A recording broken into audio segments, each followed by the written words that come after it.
from Bangladesh, you can go anywhere you want because the ocean is in our backyard. So this is the opportunity that we want to take, and not necessarily it will. আগামী জাতীয় নির্বাচন কবে হবে তা নিয়ে যখন রাজনৈতিক দলগুলোর মধ্যে নানা আলোচনা, ঠিক তখনই বর্তমান সরকার এখন অনেক গোছালো বলে মন্তব্য করেছেন অন্তর্বর্তী সরকারের প্রধান উপদেষ্টা অধ্যাপক মোহাম্মদ ডক্টর ইউনূসের প্রেস সচিব শফিকুল আলম। 2026 সালের 30 জুনের মধ্যে জাতীয় নির্বাচন অনুষ্ঠিত হবে বলে জানিয়েছেন তিনি। পবিত্র ঈদ উল ফিতর উপলক্ষে একটি বেসরকারি টেলিভিশনে ঈদ অনুষ্ঠানে এসব কথা বলেন তিনি। ওই অনুষ্ঠানে শফিকুল আলম বলেন, বর্তমান সরকার এখন অনেক গোছানো। আইন শৃঙ্খলা পরিস্থিতি নিয়ে সবাই অনেকটা উদ্বিগ্ন ছিল, সেই পরিস্থিতির উন্নতি হয়েছে। তিনি আরো বলেন, পুরো রমজানে দ্রব্যমূল্য স্থিতিশীল ছিল।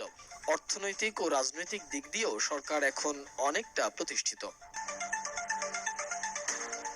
বর্তমান উপদেষ্টার বরাত দিয়ে তিনি বলেন, যদিও প্রধান উপদেষ্টা বলেন আমরা এখনো একটা যুদ্ধ অবস্থায় আছি, তবে আমরা মনে করি আগস্টে আমরা যে জায়গায় ছিলাম সেখান থেকে অনেক বড় একটা উত্তরণ হয়েছে। ওই সময় চলতি বছরের ডিসেম্বর থেকে শুরু করে আগামী বছরের 30 জুনের মধ্যে জাতীয় নির্বাচন অনুষ্ঠিত হবে বলে জানিয়েছেন প্রেস সচিব শফিকুল আলম। তিনি বলেন, ডিসেম্বরে নির্বাচন হবে যদি রাজনৈতিক দলগুলো কম সংস্কার চায়, নতুবা এটা 2026 সালের 30 জুনের মধ্যে যে কোনো সময় হতে পারে। সেটি ফেব্রুয়ারিতে হতে পারে, মার্চে হতে পারে। এটি দলগুলোর সঙ্গে আলোচনা করে বোঝা যাবে। আমাদের ডিসেম্বরের ইলেকশন করার মতো প্রস্তুতি আছে আর কি। তিনি আরো বলেন, তবে ডিসেম্বরের মধ্যে নির্বাচন আয়োজন করতে নির্বাচন কমিশনের সব ধরনের প্রস্তুতি রয়েছে।